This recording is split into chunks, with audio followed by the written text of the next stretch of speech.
আমি একটু মাহফুজ আলম সম্পর্কে জানতে চাচ্ছিলাম। যেহেতু আপনার ভিতর থেকে ভিতরে অনেক খবরাখবর জানেন, পর্দার অঞ্চলে কি হয়েছে না হয়েছে। আপনি যেমন বলছেন অনেকেই এখন বিপ্লবী সাজার চেষ্টা করছে। মাহফুজ আলম আসলে তার এতটা আহ, গুরুত্ব কেন রইল সরকারের কাছে বা ডক্টর মোহাম্মদ ইউনূসের কাছে? না, মাহফুজ আলমের গুরুত্ব সরকারের কাছে থাকতে পারে, আমাদের যারা বিপ্লবী এবং যারা দেশবাসী তাদের কাছে তার কোনো গুরুত্ব নেই। তা আমার প্রশ্নটা সেখানে যে মাহফুজ আলম কেন সরকারের কাছে গুরুত্বপূর্ণ হয়ে উঠলো বা মাস্টার মাইন্ড হিসেবে ডক্টর মোহাম্মদ ইউনূস পরিচয় করিয়ে দিলেন সারা বিশ্বের সামনে? ডক্টর মোহাম্মদ ইউনূস পরিচয় করিয়ে দিলেন এই জন্যই যে মাহফুজ আলম, আমি নাম বলছি না, এটা শোভনীয় না, যে কোনো একটা ধরেন সে এজেন্ট ভিত্তিক কাজ করতেছে। মাহফুজ আলম এখন যে কোনো একটা গোয়েন্দা সংস্থার এজেন্ট, আমি যদি বলি একদম ভুল না বলি, কোন গোয়েন্দা সংস্থা কি সেটা আপনারা খুঁজে বের করুন। তবে আমি এটা বলতে পারি যে সে এজেন্ট, এবং বাংলাদেশে যারা এজেন্ট হয়ে রাজনীতি করেছে তারা খুব বেশি দূর যেতে পারে না, তারা কখনো গণমানুষের নেতা হতে পারে না। গণমানুষের নেতা হতে হলে আপনাকে স্পষ্টবাদী হতে হবে, আপনাকে মানুষের কাছে যেতে হবে, আপনাকে মানুষের পালস বুঝতে হবে।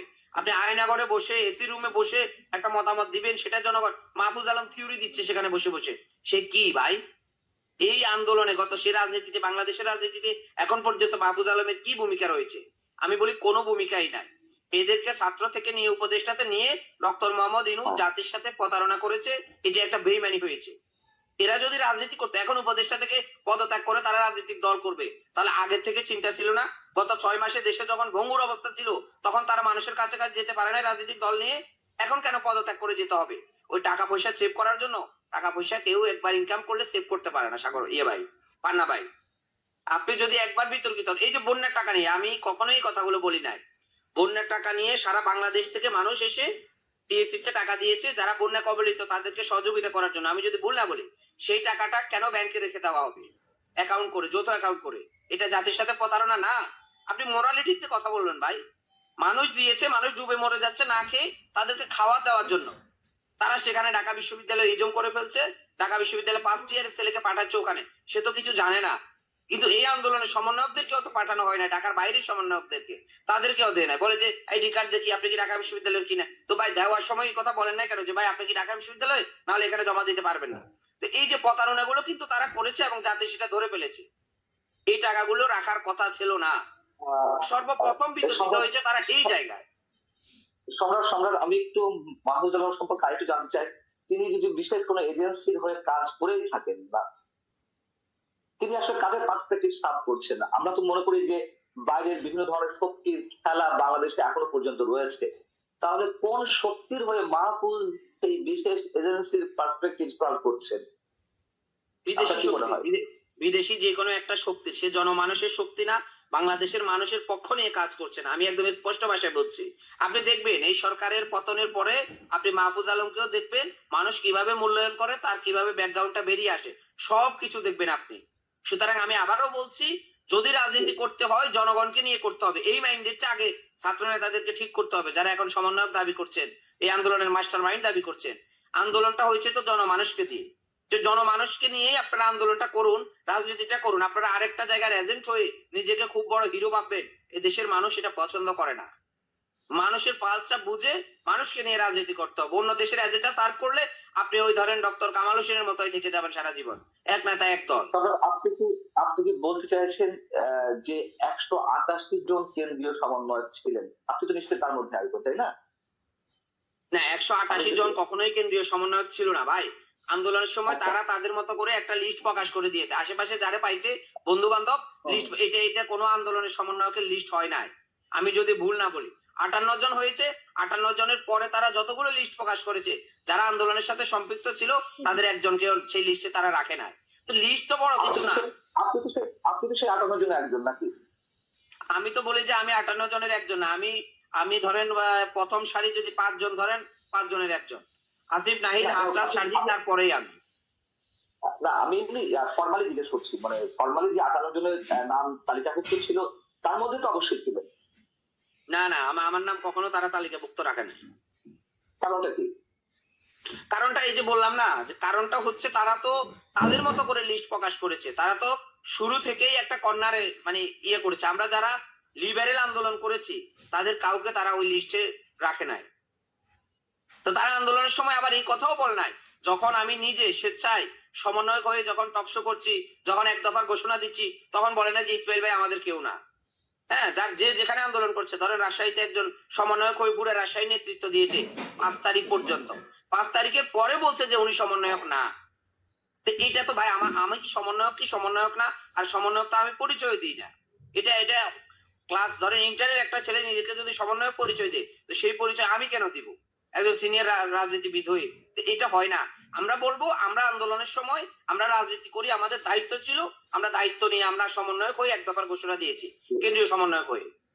কিন্তু তারপরে আমরা এই সমন্বয়ককে পুঁজি করে, এই সমন্বয়ককে বিক্রি করে রাজনৈতিক দল করব, মানে বিভিন্ন ধরেন ফায়দা হাসিল করব, টেন্ডারবাজি করব, চাঁদাবাজি করব, এটা আমরা করি না। যার জন্য আমরা 5 তারিখের পরে সমন্বয়ক পরিচয় দিই না। সম্রাট, আমরা কি ধরে নিতে পারি যারা আন্দোলনে ছিলেন তাদের অধিকাংশ বর্তমানে যারা নতুন দল করতে যাচ্ছে তাদের সঙ্গে রয়েছে? তাদের সাথে ধরেন আন্দোলনের সময় যারা ছিল তাদের আপনি যদি একদম স্পেসিফিক ধরেন 5% আছে, আর 95% এই ব্যানারের সাথে নেই। একদম আপনি ধরে ধরে যাচাই করেন।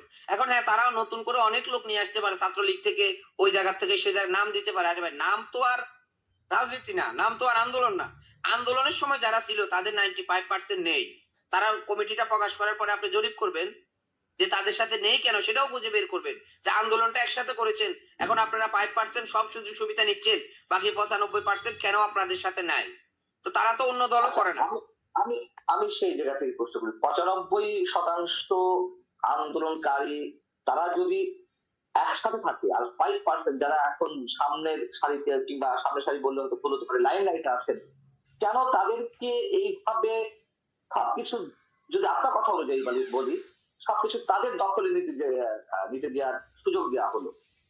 ভাই, সবকিছু সুযোগ দেওয়া হচ্ছে তো সরকার থেকে। সরকার থেকে বিভিন্ন মন্ত্রণালয় গিয়ে যারা 5% এর সাথে আছে, তারা গিয়ে বলছে যে এখানে আমরা 2 জন ছাড়া বাংলাদেশের কোনো সমন্বয়ক আসবে না, আসলে আমাদেরকে ফোন দিবেন, এখান থেকে আমাদেরকে 5% দিবেন। তাদের সাথে তো সরকারের সাথে তাদের একটা নেগোসিয়েশন হয়েছে। আমি একদম সাফ কথাই বলি, সরকারের সাথে নেগোসিয়েশনের ভিত্তিতে এই 5% সারা দেশের সরকারি সুযোগ সুবিধা ভোগ করছে। যার কারণে অরিজিনাল সমন্বয়ক যারা, তারা এখন আর কোথাও যায় না, তারা রাজনীতিও করতে চায় না, তারা কোনো টেন্ডারবাজিও করতে চায় না। সরকারের সাথে নেগোসিয়েশনটা কেমন হয়েছে? সরকারের সাথে নেগোসিয়েশন হচ্ছে, তারা সরকারের সব সুযোগ সুবিধা নিবে, সরকারকে বলবে যে আপনি এটাকে চেঞ্জ করেন, এটাকে চেঞ্জ করবে, বাকি 95% যদি বলে আপনি এটাকে রাখেন, রাখবে না। সরকার কেন কনভিন্স তাদের দ্বারা? সরকারের তো একটা কিংস পার্টি দরকার ভাই, সুবিধাবাদী গ্রুপ দরকার। সরকার সেটা পেয়েছে, কারণ সরকার তো বিপ্লবীদেরকে নিলেই সরকার চালাতে পারবে না। সরকার যে আজকে স্বৈরাচারের দোষরদেরকে নিয়ে আছে, যদি 95% বিপ্লবীদেরকে সাথে থাকতো সরকারের, সরকার তো স্বৈরাচারের দোষ নিয়ে চলতে পারতো না, উপদেষ্টা পরিষদ ফারুকির মতো লোক দিয়ে গঠন করতে পারতো না। তো এই জিনিসগুলো রক্তের সাথে কারা বেইমানি করে? যারা ভিন্ন আদর্শ ধারণ করে, যারা অরিজিনাল রাজপথের সৈনিক, গণতন্ত্রের সৈনিক, তারা কখনো রাজপথের সাথে বেইমানি করে না। এটা আপনি ইতিহাস থেকে দেখতে পারেন। আজকে যারা আছে প্রধান প্রধান জায়গায়, তাদের অতীত ব্যাকগ্রাউন্ড আপনি একটু ঘেটে দেখবেন, তারা আগে কি ছিল, গত 15 বছরে তাদের কি অবদান ছিল। তো সেটাকে তো আপনি ভুলে গেলে চলবে না ভাই। এখন সাদ্দাম হোসেন যদি এসে বৈষম্য বিরোধী ছাত্র আন্দোলনে যোগ দেয়, আপনি যদি বলেন সে আগে ছাত্রলীগ করছে, এখন ভাই সে বৈষম্য বিরোধী নেতা, তাহলে তো হবে? আপনিই বলুন, সেটা কি জাতি মেনে নিবে? এই হচ্ছে অবস্থা, বর্তমান বাংলাদেশের এই অবস্থা। জাতীয় নাগরিক কমিটি যাকে তাকে ধরে এনে বলেন যে বিপ্লবী, আরে ভাই তাকে তো মানুষ চিনেই না। আপনি কমিটিতে নাম দিয়েছেন বিদায় তাকে চিনে, তার আগে তো কেউ তাকে চিনতো না। তো এই ধরনের জাতির সাথে মশকরা ছেড়ে দিতে হবে। মানে জাতীয় নাগরিক কমিটি যাকেই ঢুকাচ্ছে সেই বিপ্লবী হয়ে যাচ্ছে, বৈষম্য বিরোধী আন্দোলনে যারই নাম দিচ্ছে সেই বিপ্লবী। এই ধরনের দাপ্পাবাজি আমি মনে করি জাতির সাথে করা উচিত হচ্ছে না। আপনারা প্রকাশ করা উচিত ছিল যে এরা আমাদের দলে নতুন করে যোগ দিচ্ছে, নতুনটা নতুন, আন্দোলনকারী। যাদের বিরুদ্ধে চাঁদাবাজির অভিযোগ রয়েছে ছাত্র সমন্বয়কদের মধ্যে, নানান ধরনের দুর্নীতি বলি কিংবা টেন্ডারবাজি বলি, যে অভিযোগগুলো রয়েছে তার কি কোনো প্রমাণ সাপেক্ষ কিছু, কোনো তথ্য আছে আপনাদের কাছে? একদম 100% সবকিছু ধরে ধরে প্রমাণ আসবে এই সরকারের পতনের পরে। একটু রাজনীতিতে ভাই ওয়েট এন্ড সি বলে একটা কথা আছে, অপেক্ষা করতে হবে, দেখতে হবে। রাজনীতি হচ্ছে একটা লম্বা রেস। আপনি ধরেন একটা ট্রেন কমলাপুর থেকে ছেড়েছে, বৈষম্য বিরোধী ট্রেন, এটাকে আপনি যদি এয়ারপোর্ট গিয়ে যদি বলেন যে সব প্রমাণ দিয়ে দাও, এটা তো চট্টগ্রাম পর্যন্ত যাওয়া লাগবে, রাজশাহী পর্যন্ত যাওয়া লাগবে। তো সেই অপেক্ষা তো করতে হবে। নির্বাচনের সময় মানুষ মূল্যায়ন করবে, নতুন রাজনৈতিক দল করে মানুষের কাছে যান, যাদের কাছ থেকে টাকা নিয়েছেন, যাদেরকে এই যে এখন তারা জব, আমি নাম বলছি না, আমাদের গুরুত্বপূর্ণ একজন সমন্বয়ক এবং উপদেষ্টা, আমি নামও বলছি না তার, সে একটা জায়গায় বিমানবন্দরে কিছু লোক নেবে, সেখানে 5 লক্ষ টাকা করে যে কারো কাছে চাইছে যে ভাই এই টাকা দিলে চাকরি হবে, নাহলে চাকরি হবে না। তো এই জিনিসগুলো কোনো প্রমাণ আছে? এর কোনো না, evidence আমি আছে আপনাদের ভাই কাছে? শুনেন, আমি আপনাকে বলি রাজনীতিতে প্রমাণ বলে কোনো কিছু নাই, আবার প্রমাণ দিলে অনেক কিছু, তো প্রমাণ দিতে হবে কেন? আপনারা যাচাই করেন না।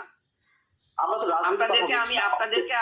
আপনাদেরকে আমি যাচাই করার খোরাকটা দিয়েছি, আপনারা যাচাই করে দেখুন।